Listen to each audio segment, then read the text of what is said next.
Iron Man stormed out. Right. Okay, that's okay. Bye. Thank you guys. While Black Widow clapped back. Like, how come you get, like, the really interesting, like, existential question and I get the, like, rabbit food question? What is going on? Since when did people start asking each other in interviews about their underwear? The Avengers cast has faced some truly awful interviews, awkward questions, sexist comments, and flat-out disrespect. And when it goes too far, they don't hold back. These moments will make your jaw drop and remind you why some interviewers need to be stopped. Robert Downey Jr. When Robert Downey Jr. sat down for what should have been a routine promotional interview for Avengers Age of Ultron in April 2015, neither he nor the viewing public could have anticipated that this 7-minute conversation would become one of the most iconic interview walkouts in entertainment history. The interviewer was Krishnan Guru Murthy of Channel 4 News, a journalist with a reputation for asking provocative questions that often stray far from the intended promotional territory. The interview began cordially enough, with standard questions about the film and Downey Jr.'s character development as Tony Stark. The actor appeared relaxed and engaged, discussing how the sequel cleverly subverted superhero movie conventions and reflecting on his personal connection to the character. He even offered the insightful observation that while he once fully identified with Stark, saying "that's me," he no longer felt that way, demonstrating a thoughtful evolution in his perspective on both the character and himself. However, the tone shifted dramatically when Guru Murthy decided to veer into deeply personal territory. The interviewer referenced a 2008 New York Times interview where RDJ had said, "You can't go from a $2,000 a night suite at La Mirage to a penitentiary and really understand it and come out a liberal." This quote, made years earlier during a different phase of Downey Jr.'s life and career, was now being used as a springboard for questions about his political evolution and personal transformation. Well, the funny thing is, and I appreciate your point of view, things that you said 5-7 years ago were things you said in an interview that made sense to you at the time. I could pick that apart for 2 hours and be no closer to the truth than I'd be giving you some half-assed answer right now. I couldn't even really tell you what a liberal is. So therein lies the answer to your question. Downey Jr.'s response revealed his growing discomfort with the line of questioning. He deflected skillfully, noting that statements made years ago in different contexts don't necessarily translate meaningfully to current discussions. When pressed further about his political leanings and whether the quote meant he wasn't a liberal, the actor's body language began to shift noticeably. The breaking point came when Guru Murthy delved even deeper into personal territory, asking about Downey Jr.'s relationship with his father, Robert Downey Sr., and its influence on his dark periods of drug use and drinking. This line of questioning struck at the heart of Downey Jr.'s well-documented struggles with addiction and his complicated family dynamics, topics that were clearly off-limits for what was supposed to be a promotional interview for a family-friendly superhero film. I'm sorry, I really don't. What are we doing? Well, I'm just asking questions. Right. Okay. Bye. Thank you guys. The walkout itself was executed with remarkable composure. Downey Jr. didn't storm off in anger or create a dramatic scene. Instead, he simply stood up, removed his microphone, and walked away with a polite bye, leaving Guru Murthy sitting alone. The entire exchange was later uploaded by Channel 4, where it amassed millions of views online. In the aftermath, Downey Jr. didn't retreat or apologize. Instead, he went on the offensive. Days later, on Howard Stern's radio show, he delivered a scathing critique of Guru Murthy's approach, calling him a bottom-feeding muckraker and syphilitic parasite. He accused the journalist of having a creepy, dark agenda and emphasized the inappropriate nature of the questions given the promotional context. Downey Jr.'s defense was particularly pointed. "I'm one of those guys who is assuming the social decorum is in play and that we're promoting a superhero movie. A lot of kids are going to see it. This has nothing to do with your creepy, dark agenda that I'm feeling like all of a sudden ashamed and obligated to accommodate your weirdo." Guru Murthy, for his part, defended his approach, claiming that Channel 4 News has a policy against purely promotional interviews and aims for wider-ranging discussions. But Downey wasn't the only Avenger who had to deal with uncomfortable questions. Scarlett Johansson faced an entirely different kind of disrespect. Scarlett Johansson.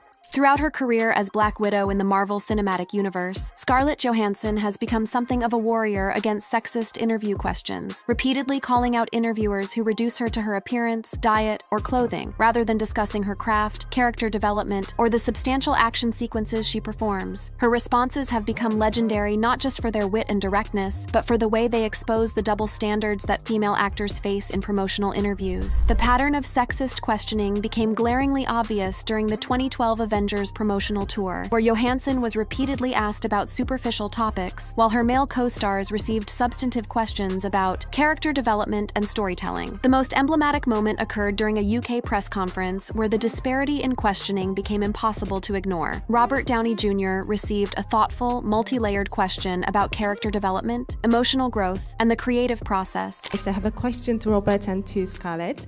Firstly to Robert, throughout Iron Man 1 and 2, the Tony Stark started off as a very egotistic character but learns how to play as a team. And so how did you approach this role?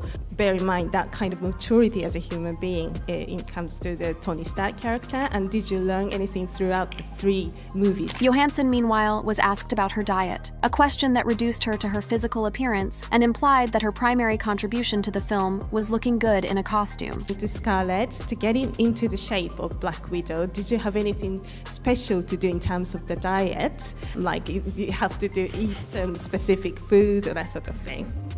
The contrast was stark and unmistakable, and Johansson called it out immediately. Like, how come you get like the really interesting like existential question and I get the like rabbit food question? I don't know. Yes, surely. You know, you're training and doing all that stunt work, and so you eat a lot of green things. But the diet question was just the beginning. Perhaps even more inappropriate was the infamous undergarments question during an interview with extra correspondent Jerry Penacoli. The question was not only inappropriate, but invasive, essentially asking Johansson to discuss intimate details of her wardrobe choices. Now, were you able to wear undergarments? You're like the 5th person that's asked well, no, because What is going on? Since when did people start asking each other about in interviews about their underwear? No, because it is such a skin tight. I'll leave it up to your imagination. Oh, see? Okay? Is that... Whatever you feel like I should be wearing or not wearing under that costume. The third major incident occurred during the Avengers Infinity War press conference in April 2018, where a reporter asked about fashion elements in the movie. This question was particularly frustrating because it came during a major ensemble press conference for one of the biggest action films ever made. Yet Johansson was being asked about fashion rather than action sequences, character development, or the film's themes. We're quite interested to know what would be the fashion elements Avengers Infinity War uses in the movie. What? The fashion elements? The fashion elements? Is for the I got the fashion question? The fashion elements you see here. I honestly really don't know how to answer that question.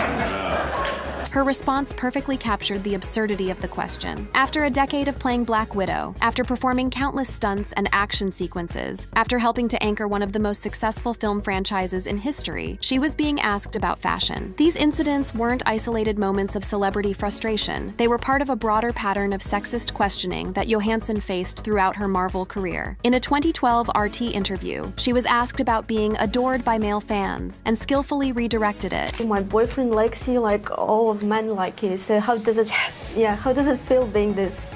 I love my male audience. I'm always happy to put out films that garner a good response from a strong male audience, but I have to say that it's more flattering to me when I have girls that come up to me and they go, oh, I love that movie. The cumulative effect of these interactions led to significant conversations about gender bias in entertainment journalism. Johansson's responses helped inspire campaigns like #AskHerMore, which encouraged journalists to ask female celebrities more substantive questions about their work, rather than focusing on appearance, relationships, or other superficial topics. But gender bias isn't the only issue Avengers actors have confronted during press tours, because Nick Fury encountered a different kind of bias. Samuel L. Jackson. On February 10, 2014, what should have been a routine promotional interview for RoboCop became one of the most cringe-worthy and educational moments in recent entertainment journalism history. Samuel L. Jackson was appearing via satellite on KTLA Morning News to discuss his role in the remake when entertainment reporter Sam Rubin made a mistake that exposed one of the most persistent and problematic aspects of media coverage of Black celebrities. The interview began normally enough, with Rubin listing Jackson's recent accomplishments and asking about his experience working on the film. However, Rubin then asked about Jackson's reaction to that Super Bowl commercial, referring to what he believed was Jackson's appearance in a high-profile advertisement that had aired during Super Bowl X8 just days earlier. I like this. I tell you what, working for Marvel, the Super Bowl commercial, did you get a lot of reaction to that Super Bowl commercial? What Super Bowl commercial? Oh, you know what? I've admit my mistake. See, you're as crazy as the people on Twitter. Right. I'm not Lawrence Fishburne. The problem was immediately apparent. Jackson hadn't appeared in any Super Bowl commercial. Rubin was thinking of Lawrence Fishburne, who had starred in a Kia advertisement that reprised his Morpheus character from the Matrix trilogy. The confusion wasn't just a simple mistake. It represented the kind of racial mix-up that black celebrities face regularly, where they're assumed to be interchangeable simply because they share the same race. Jackson's response was swift, pointed, and delivered with the perfect combination of humor and righteous indignation. "See, you're as crazy as the people on Twitter. I'm not Lawrence Fishburne," he said, immediately calling out the error while referencing the broader context of such mistakes happening frequently on social media platforms. But Jackson wasn't finished. As Rubin attempted to apologize and move on, Jackson seized the opportunity to deliver a masterclass in how to address racial insensitivity with both education and entertainment value. We don't all look alike. Father, you're exactly We may be all black and famous. You but are we all don't look guilty. alike. I am guilty.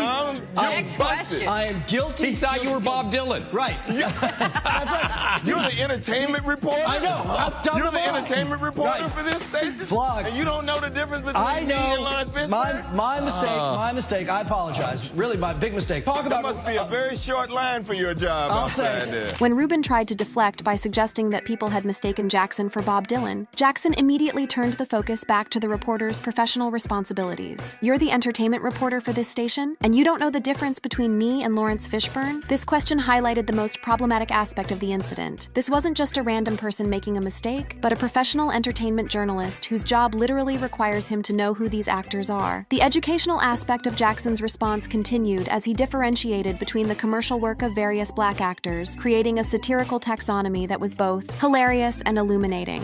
I'm the what's in your wallet black guy. Okay. He's the car black guy. There it is. Morgan Freeman is the other credit card black guy. You only hear his voice though, so you probably won't confuse him with Lawrence Fishburne. You're 100% right. The incident went viral almost immediately, with millions of views and extensive media coverage. The response was overwhelmingly supportive of Jackson, with many praising his handling of what could have been an extremely uncomfortable situation. Rubin later issued a formal apology, acknowledging his mistake and the inappropriateness of the confusion. Interestingly, this wasn't an isolated incident between these two actors. In later interviews, Fishburne revealed that he and Jackson had been confused for each other multiple times over their careers, despite having distinctly different physical appearances and career trajectories. Fishburne described it as not a bad problem to have, but acknowledged the underlying racial dynamics at play. A month later, Jackson and Rubin met in person during a Captain America: The Winter Soldier press junket, and their interaction was notably more cordial. Jackson revealed that he hadn't even realized he was speaking to Rubin during the original satellite interview, and both men seemed to have moved past the incident with mutual respect. Their awkward moment may have been smoothed over, but it didn't take long for another Avengers star to deliver a viral interview moment of his own: Anthony Mackie. In the pantheon of memorable celebrity interview moments, few are as simultaneously entertaining and cringeworthy as Anthony Mackie's 2015 encounter with Collider editor-in-chief Stephen Frosty Weintraub. What began as a standard promotional interview for the political satire Our Brand is Crisis quickly devolved into an impromptu roasting session when Weintraub made the fateful decision to express his love for one of the most divisive superhero films of the decade. The setup was deceptively simple. Weintraub asked the straightforward question, DC or Marvel? A standard query designed to get a quick, quotable response about the ongoing superhero movie rivalry. Mackie's response was equally direct, turning the question back on the interviewer with his own query. What was the last good DC movie you saw? This one I already know the answer, but DC or Marvel? What was the last good DC movie you saw? Exactly, Marvel. This is where things took a turn that nobody, least of all Weintraub, could have anticipated. Instead of giving a diplomatic answer or moving on to the next question, Weintraub enthusiastically declared his love for Man of Steel, Zack Snyder's 2013 Superman reboot that had divided critics and audiences since its release. Mackie's reaction was immediate and merciless. "You're bananas," he declared, his disbelief evident in both his tone and expression. position. I was going to say Man of Steel. I love Man of Steel. You're banana. No, I love Man of Steel. You're banana. But he didn't stop there. When Weintraub doubled down on his position, defending the film's Hans Zimmer score and opening Krypton sequence, Mackie escalated his critique with surgical precision. The roasting continued as Mackie suggested that Weintraub email everybody you know and ask them what they thought about the movie, confident that the responses would validate his position. When Weintraub acknowledged that he knew many people didn't like the film but maintained his defense, Mackie's incredulity only grew. You should just email everybody you know and ask them what they thought about it. Oh, I know a lot of people don't care for it. But I know that, but Hans Zimmer's score, the opening 20 minutes is amazing on Krypton. But there's another 3 hours of movie after that. I will defend that movie forever. So you're saying it should have been a short? I'm saying to you that I could watch that movie on loop. I love it so much. Wow. I love it.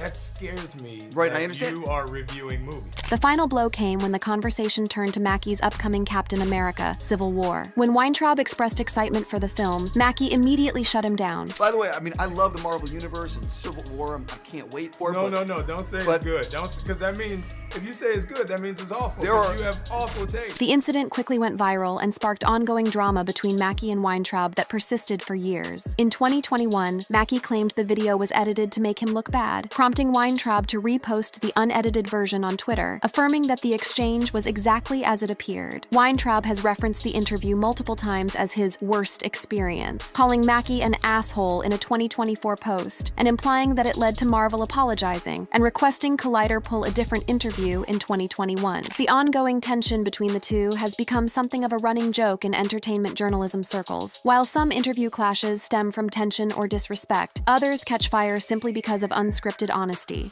Don Cheadle and Kevin Hart.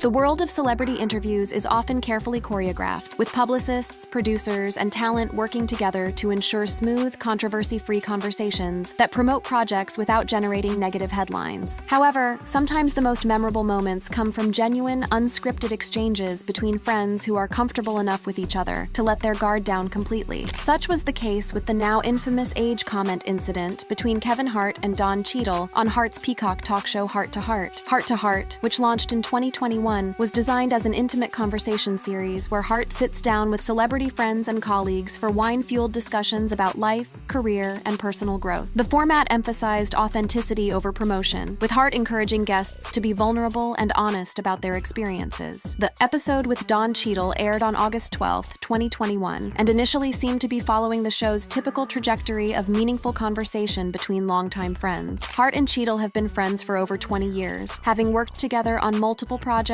and developed the kind of relationship where playful ribbing and genuine affection coexist comfortably. The interview covered serious topics including generational wealth, mentorship, Cheadle's aspirations to become a jazz musician, and planning for the future. It was during this thoughtful discussion about legacy and life stages that the incident occurred. But at the same time, like I said, in me, I'm 56 years old. Damn!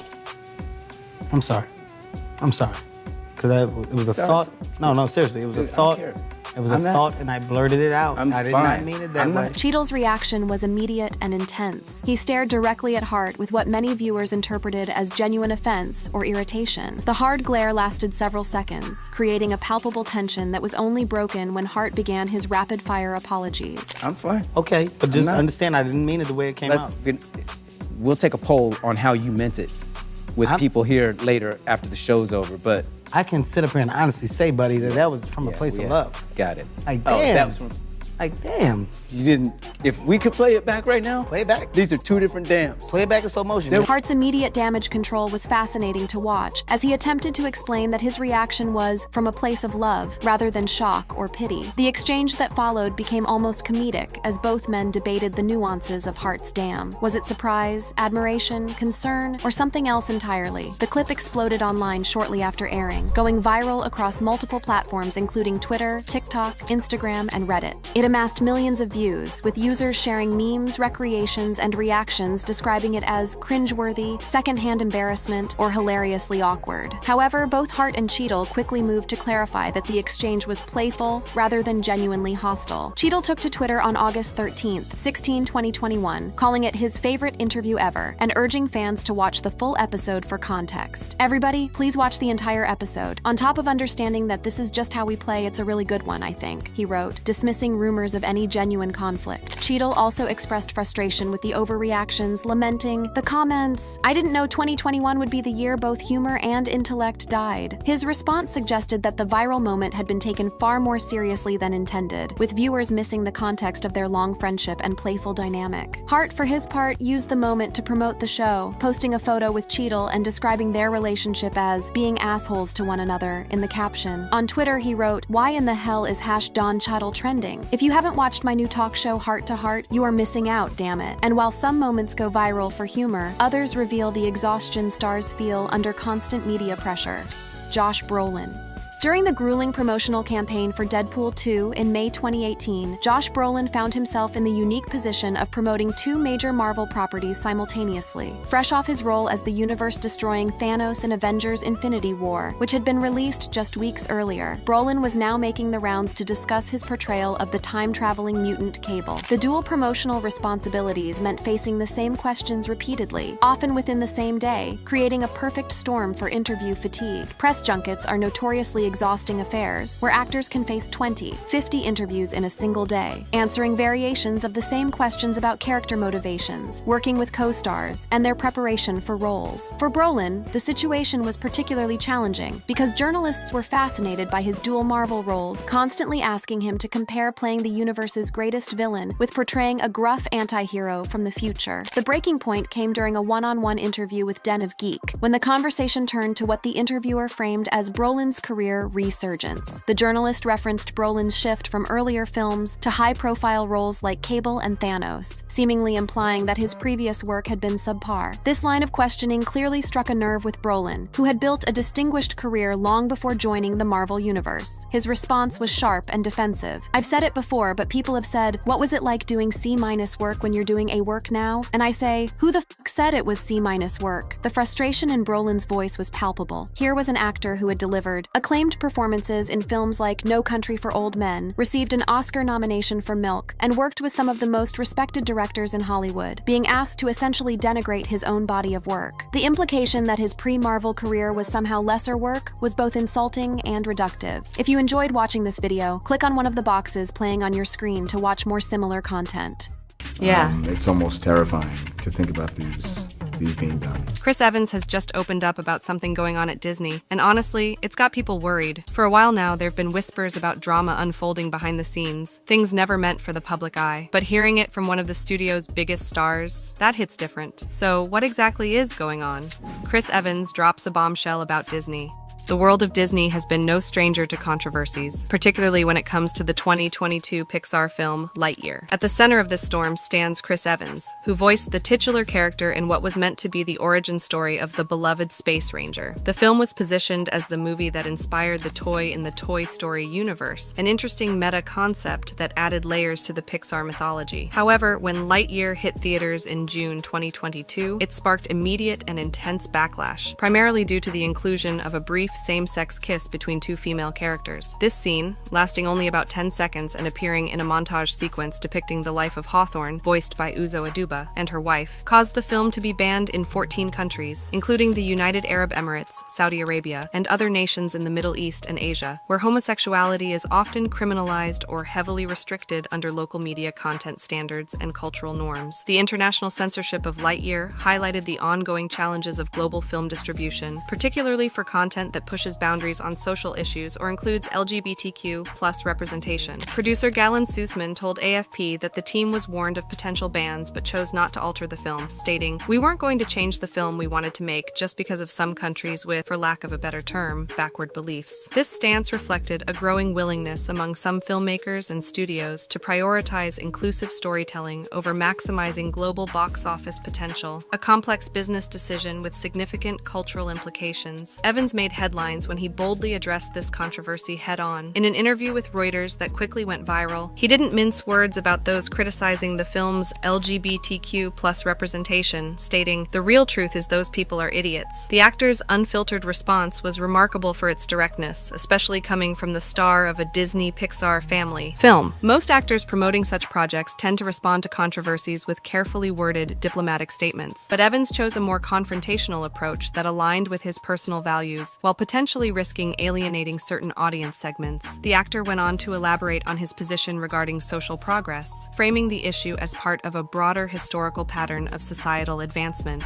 I mean, I think throughout history you can see every time there's been social advancement as we wake up. I mean, the American story, the human story is one of constant social awakening and growth, and that's what makes us good. This framing situated the Lightyear controversy within a larger narrative of American and human progress, suggesting that resistance to diverse representation is not only wrong-headed, but part of a historical pattern that ultimately gives way to greater inclusivity. Evans's choice to contextualize the film's representation in these sweeping historical terms elevated the discussion beyond a single scene in an animated movie, connecting it to fundamental questions about social evolution and progress. What's particularly interesting about Evans's stance is how firmly he planted his flag in support of inclusion, even as Disney was navigating its own internal controversies regarding LGBTQ+ content. Before the film's release, the same-sex kiss scene was initially cut from Lightyear, but was later restored following protests from Pixar staff. This internal conflict at Disney Pixar was part of a broader protest against Disney's response to Florida's Don't Say Gay bill, officially the Parental Rights in Education bill, which restricts discussions of sexual orientation and gender identity in primary school classrooms. In March 2022, LGBTQ employees and allies at Pixar sent a joint statement to Disney leadership, claiming that Disney executives had censored overtly gay affection in films, highlighting years of thwarted efforts to include LGBTQ+ identity in their projects. The statement detailed specific examples, including the removal of a rainbow sticker from Soul 2020 and same-sex couples from various backgrounds in films, illustrating the tension between creative desires for representation and corporate concerns about market reception. Evans continued his criticism of those opposing the film's representation, predicting their eventual irrelevance in increasingly stark terms. And when that happens, there's always going to be people who are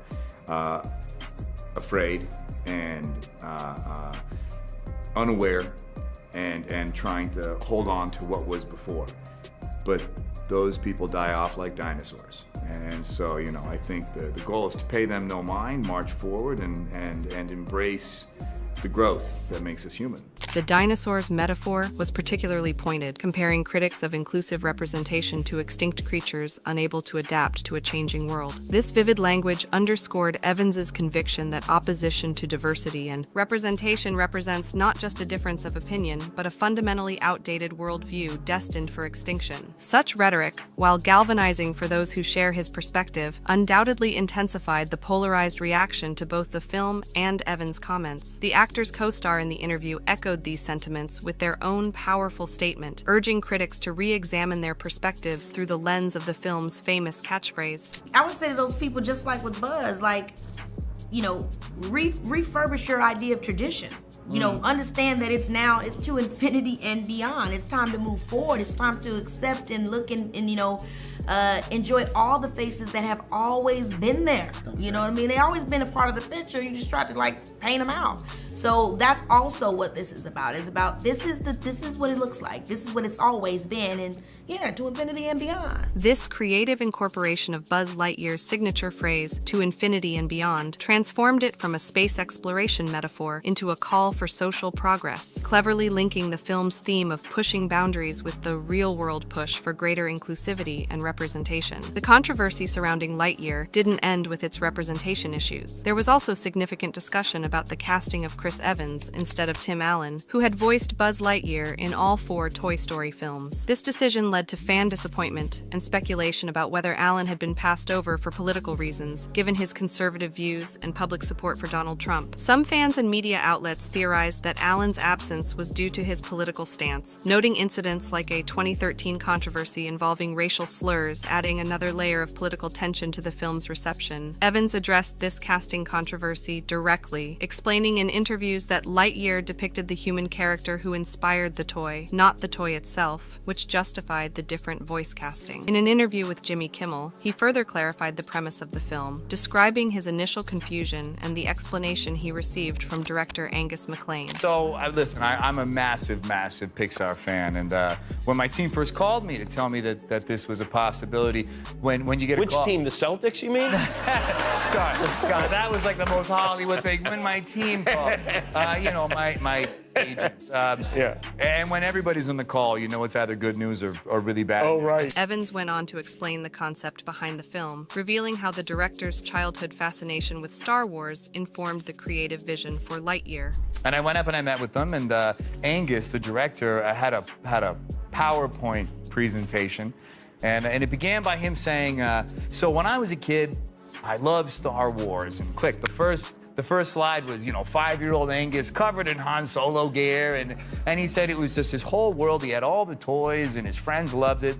And he said that when he first saw the first Toy Story, and when Andy got Buzz Lightyear and all his friends knew who Buzz was, he wondered what was the movie in their world that they saw that made Buzz such an iconic... This explanation positioned Lightyear as a meta-narrative within the Pixar universe, the fictional movie that existed within the world of Toy Story that inspired the Buzz Lightyear toy line. This creative concept sought to justify both the visual differences between the animated human Buzz and the toy Buzz, as well as the voice casting change from Allen to Evans. Tim Allen himself weighed in on the controversy in an interview with Extra, commenting on the lack of connection between Lightyear and his portrayal of the character. "It's a wonderful story, it just doesn't seem to have any connection to the toy. It's a little, I don't know, it just has no relationship to Buzz. It's just no connection. I wish there was a better connection." Allen's remarks, while not directly critical, suggested a disappointment with how the character had been reimagined, adding fuel to the existing controversy about his absence from the project. Despite the explanations offered by Evans and the creative team, the casting controversy added another layer of political tension to the film's reception. Some conservative commentators and fans saw Allen's absence as part of a pattern of Hollywood sidelining performers with right-leaning views, while others accepted the creative explanation at face value. This division reflected the increasingly polarized nature of media reception in contemporary American culture, where casting decisions and creative choices are often interpreted through political lenses. Despite the controversies, or perhaps partly because of them, Lightyear underperformed significantly at the box office. Reports indicate that the film lost Disney a substantial $106 million, with a production cost of $373 million, including marketing and distribution, and global box office earnings of only $26.4 million.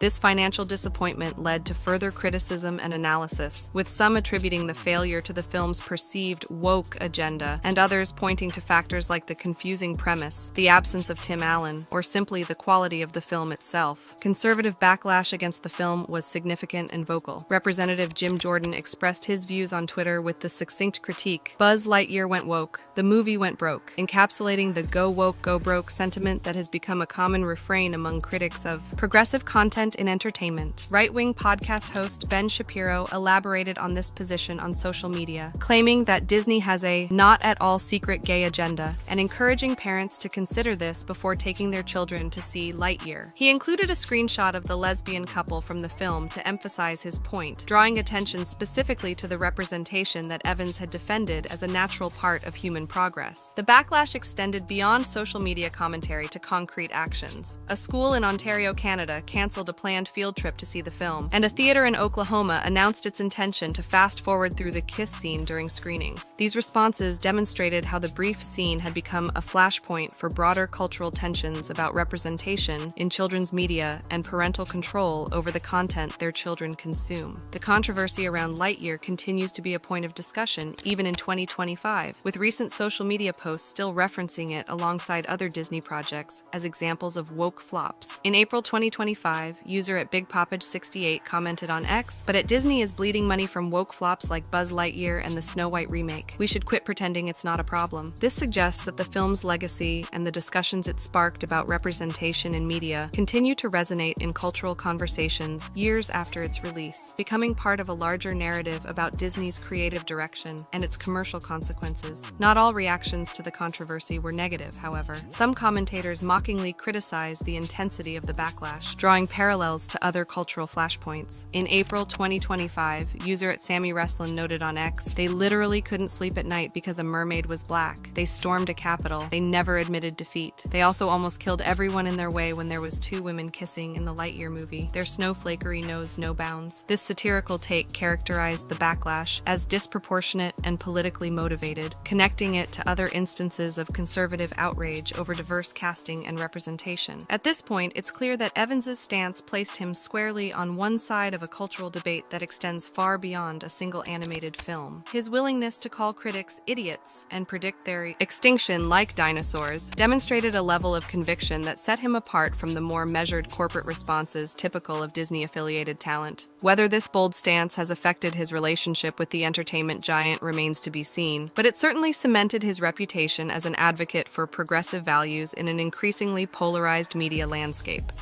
Disney scandals rock the entertainment world. While Chris Evans' comments about Lightyear critics generated significant buzz, they represent just one facet of Disney's recent controversies. The entertainment giant has been navigating a sea of scandals that extend far beyond the casting and content choices of a single Pixar film. One of the most alarming recent incidents occurred in early 2025, when former Disney employee Michael Schur was sentenced to 3 years in prison for hacking into the park's menu system after being fired in 2024. This wasn't just digital vandalism, it was a potentially dangerous breach with real-world safety implications. Between July and September 2024, Schur repeatedly hacked into Disney's menu creation software, making various malicious alterations, including changing allergen information, falsely indicating that some items containing peanuts were peanut-free. This could have had life-threatening consequences for visitors with severe allergies had Disney not caught and removed the altered menus before they reached park restaurants. The extent of Schur's digital sabotage was comprehensive. In addition to the allergen misinformation, he changed menu prices, added profane language, disabled employee accounts, and altered QR codes to link to a website advocating a boycott of Israel-related businesses. The incident disrupted operations for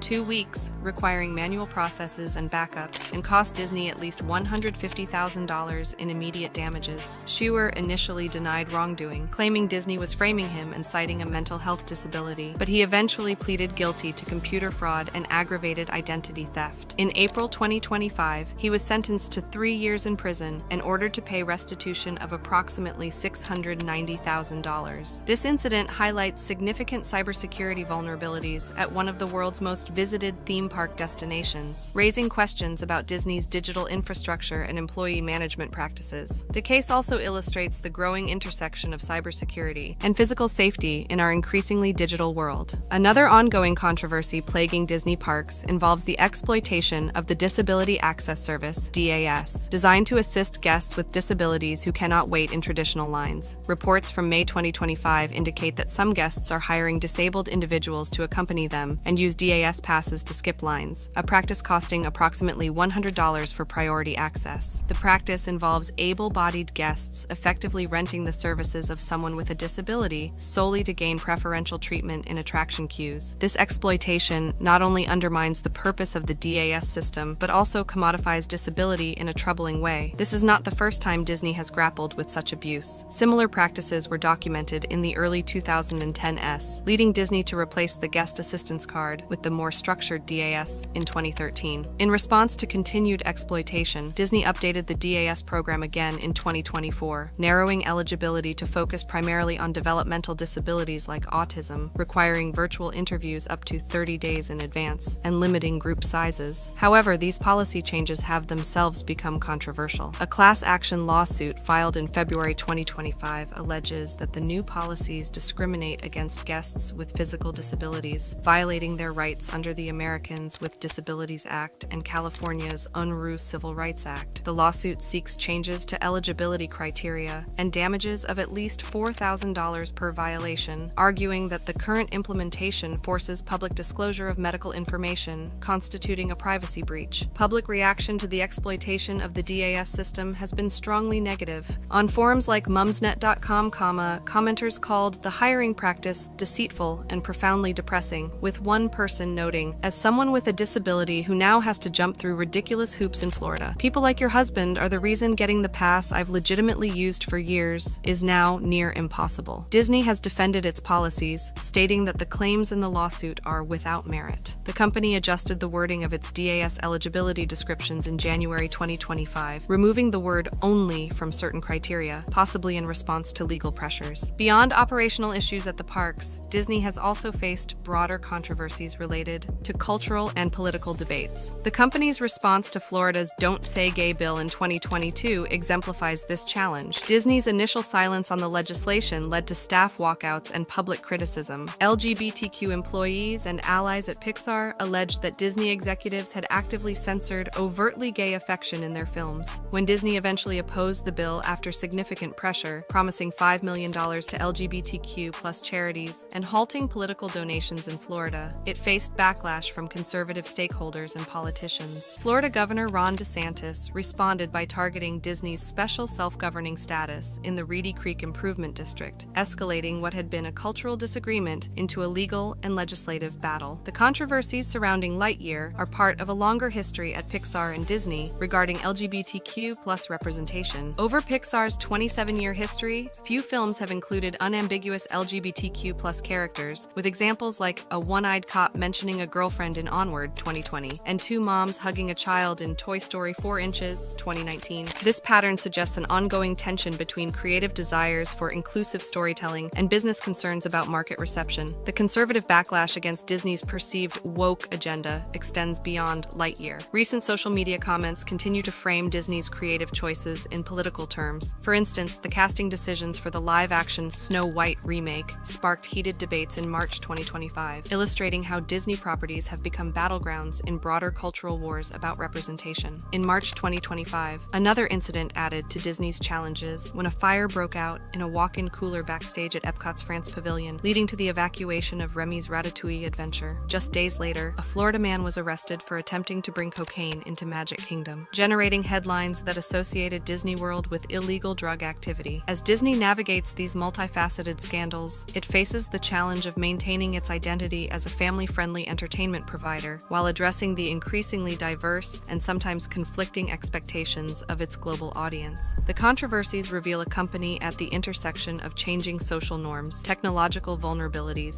and polarized political environments. Future plans leave fans wondering what next.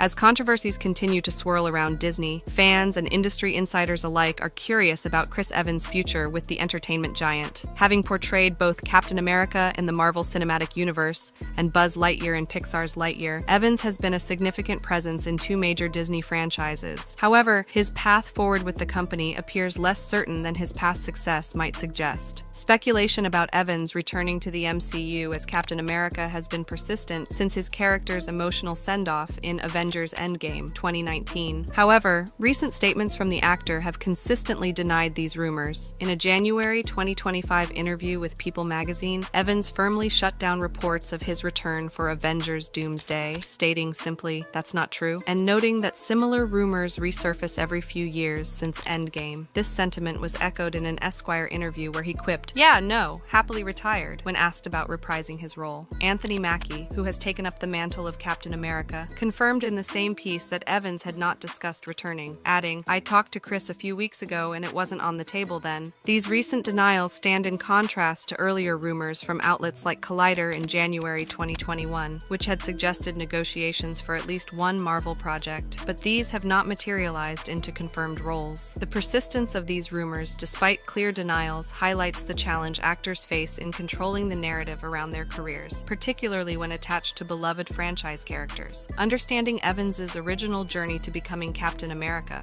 provides interesting context for his current stance. When asked how he got cast in the iconic role, Evans described it as a process filled with uncertainty. Luck. They wanted me to come in and read, and I was a little apprehensive. It was a back and forth. It was a little bit of a dance. It was something I was really nervous about doing. He credits the support of Marvel executives and colleagues for helping him take the leap. Luckily, there were really good people in my corner who kept nudging me. Kevin Feige and Robert and a lot of great people kind of talked me into it, and it's the best decision of my life. This initial hesitation, followed by the career-defining success of his tenure as Captain America, may inform his current reluctance to return to the role. Having completed a satisfying character arc and moved on to other projects, Evans may be wary of diminishing the impact of Steve Rogers' farewell by returning for additional appearances. While the MCU door appears closed for now, another potential avenue for Evans' future with Disney lies in the Star Wars franchise. An ex-post from September 2019 shows Evans' interest in joining the galaxy far, far away, as he simply responded "me" to a query about MCU actors in Star Wars. Reports from Giant Freakin' Robot in June 2024, citing insider Daniel Richtman, indicated Disney had informal talks with Evans for an upcoming Star Wars project, likely a theatrical film under Kevin Feige's development. This potential Star Wars connection makes sense given Evans' previous collaboration with Rian Johnson, director of Star Wars Episode 8, The Last Jedi, on the hit film Knives Out. Earlier reports, like one from Mickey in November 2020, also mentioned talks between Evans and Disney regarding Star Wars, but the lack of updates leaves this possibility in the realm of speculation. In terms of animation work with Disney, Evans' experience with Pixar for Lightyear was both a creative opportunity and a commercial challenge. The film's underperformance at the box office, losing Disney $106 million according to reports, may affect the likelihood of sequels or new Pixar projects involving the actor. While critics praised his performance, there are no indications of sequels or new Pixar projects involving him. When discussing his approach to voicing Buzz Lightyear, Evans revealed his respect for Tim Allen's original performance. Well, it's nice to have what Tim did, because not only did he do it so well, and we all love him for what his performance was, but the character actually is. I mean, this is the human version of the toys. He further explained his process. This is an iconic role, but informed very much in part by what Tim did. Whatever this character is would have to be why Tim is the way he was. So you just kind of take his performance as a blueprint and just move upstream. Evans also shared insights into the unique challenges of voice acting for animation. Everyone always says, like, well, what was it like working with the other actors? You don't work with the other actors. You're in a booth by yourself. I didn't even meet half the actors until last night at the premiere. So it's a very isolating thing, and you really end up focusing extremely on the one string you're playing on, which is your voice. Beyond Disney-specific projects, Evans' current career trajectory includes several non-Disney films. According to the Cinemaholic, as of March 30th, 2025, his upcoming projects include Honey Don't for Apple TV Plus and Red One for Prime Video, suggesting a focus on expanding his presence across different studios and streaming platforms. Evans' contractual status with Disney provides another piece of the puzzle regarding his future with the company. His past MCU contract, detailed in Cinema Blend from 2018, was for 6 films, extended for Avengers Infinity War and Endgame, but expired post-2019. Reports from 2021, like one from We Got This Covered, suggested a new contract for more projects, but these have not led to confirmed roles. Despite the uncertainties surrounding his professional relationship with Disney, Evans maintains a personal connection to the company and its properties. His visit to Disney World in January 2025, reported by Aliers.net, shows his continued affinity for the Disney experience as a fan, even as his future as a Disney actor remains unclear. When discussing his own inspirations and the figures who encouraged his career path, Evans credited his parents and local theater directors. I mean, I'm very lucky. My parents were always really, really supportive. I had a couple good local theater directors. When I was a kid, you do community theater and kids theater and things like that. As of May 4th, 2025, Chris Evans' future with Disney remains largely speculative. While he has denied returning as Captain America, the possibility exists given past rumors, but current evidence leans toward no return. Star Wars offers a potential new chapter, with talks reported but no confirmation. Other Disney projects, like Pixar sequels, are not in development for him. His career trajectory, as seen in upcoming non-Disney projects, suggests a focus outside Disney, but his expressed interest in Disney's expansive franchises keep the door open for future collaborations. For fans of Evans' work with Disney, whether as Captain America or Buzz Lightyear, the coming months and years will likely bring clarity regarding his next steps with the entertainment giant. Until then, the actor's firm statements about being happily retired from the MCU and his diversification into non-Disney projects suggest a career in transition, one that may or may not include future collaborations with the house that Mickey built. Thank you for watching. If you enjoyed watching this video, click on one of the boxes playing on your screen to watch more similar content.